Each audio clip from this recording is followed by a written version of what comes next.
शामी साहब, इस प्रोग्राम में भी अक्सर बसा औक़ात आप यही कहते रहते हैं कि जी गवर्नेंस को बेहतर करना है तो आपको इख्तियारात निचली सतह पर मुंतकिल करने होंगे, डिवॉल्व करना होगा, और उसके लिए बेहतरीन तरीका ये है कि आप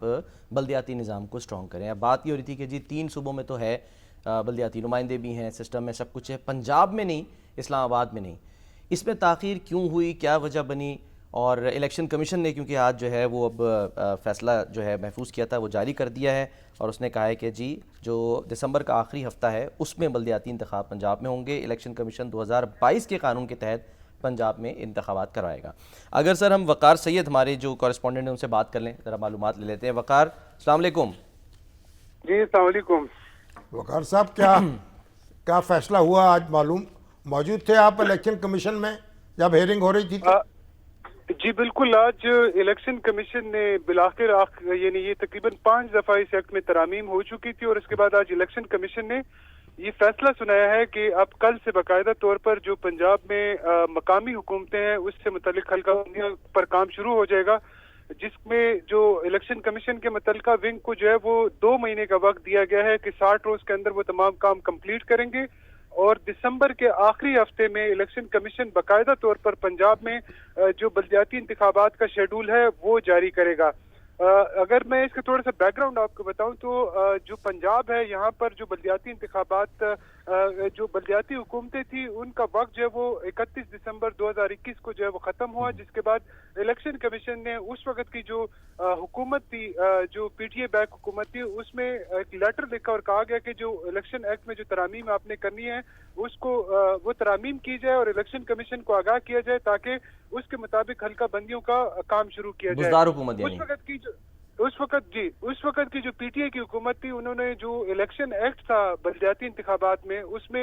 ये शिक लाजमी करार दी गई थी कि जो बल्दियाती इंतखाबात होंगे उसमें ईवीएम इलेक्ट्रॉनिक वोटिंग मशीन का इस्तेमाल होगा, जिसके बाद जो क्योंकि इलेक्शन कमीशन ऑफ पाकिस्तान के पास इस वक्त ईवीएम से मुतल्लिक कोई अप्रूव जो है वो मशीन नहीं है, तो इलेक्शन कमीशन ने उस वक्त की हुकूमत के साथ खतो किताबत शुरू की और कहा गया कि इस शिक को जो है वो रिमूव कर दे क्योंकि इलेक्शन कमीशन इस कानून के तहत जो है वो इंतखाब नहीं करा सकता। जिसके बाद आपको पता है कि बाकायदा तौर पर जो है वो हुकूमत चेंज हुई, हुकूमत चेंज होने के बाद असेंबली डिसॉल्व भी हुई, और यूं जब मोहसिन नकवी साहब जो चीफ मिनिस्टर पंजाब बने तो उस वक्त इलेक्शन कमीशन ने दोबारा उनको लिखा, जिसके बाद इलेक्शन कमीशन के हुक्म के मुताबिक उस वक्त की जो निगरान काबीना थी उन्होंने जो रूल्स थे उसमें रद्द-बदल किया, ताहम क्योंकि वो एक्ट था और एक्ट जो है वो सिर्फ तरामीम असेंबली कर सकती है, तो लिहाजा इलेक्शन कमीशन ने उसको मुस्तरद किया था। यूं जब ये मुस्लिम लीग नून की नई हुकूमत आई तो इलेक्शन कमीशन ने वक्तन फवक्तन इनको जो है वो खतूत लिखे और इनके जो चीफ सेक्रेटरी है और मुतल्लिका जो सेक्रेटरी बल्दियात है उनको तलब भी किया था, बारहा उनकी जानिब से जो है वो मोहलत मांगी थी।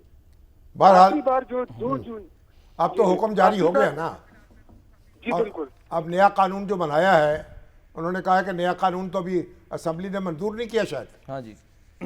जी बिल्कुल, कायमा कमेटी की जानिब आज जो सेक्रेटरी बल्दियात थे उनकी जानिब से कहा गया कि हमें मोहलत दें। जो कायमा कमेटी है उसने उस बिल ड्राफ्ट को जो है वो मंजूर किया है,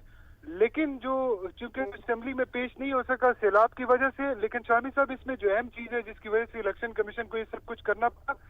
2 जून को इलेक्शन कमीशन ने पंजाब के जो आला हुकाम थे उनको बुलाया था, उनके साथ मीटिंग की, तो वहां पर उन्होंने 3 महीने का टाइम लिया था कि वो 3 महीने के अंदर ये तमाम कानूनी तकाजे पूरे करके इलेक्शन कमीशन को आगाह करेंगे और इलेक्शन कमीशन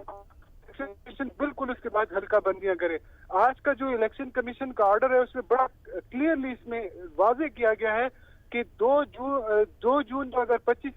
के बाद पंजाब हुकूमत ने इलेक्शन कमीशन से किसी किस्म की कोई कम्युनिकेशन नहीं की, उल्टा जो है वो इलेक्शन कमीशन को जवाब देना भी जो है गवारा नहीं समझा, जिसके बाद इलेक्शन कमीशन ने गुज़िश्ता हफ्ते अपने एक इजलास में बाकायदा तौर पर यह फैसला किया कि हुकूमत इस मामले में गैर संजीदा है, उस पर बर्मी का इजहार किया, और उसके ठीक बाद है। ये केस समाज जो है वो समाज के लिए मुकर्रर की गई थी।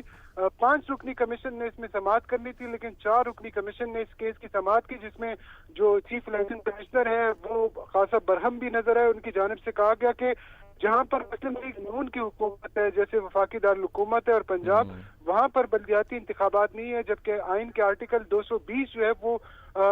तमाम सूबाई हुकूमतों को बंद करता है कि वो इलेक्शन कमीशन की इस आइनी मामले में जो है वो उनकी यानी उनकी हेल्प आउट करे, जबकि जो ठीक है। सुप्रीम चलिए। कोर्ट का माजी का फैसला जी अब तो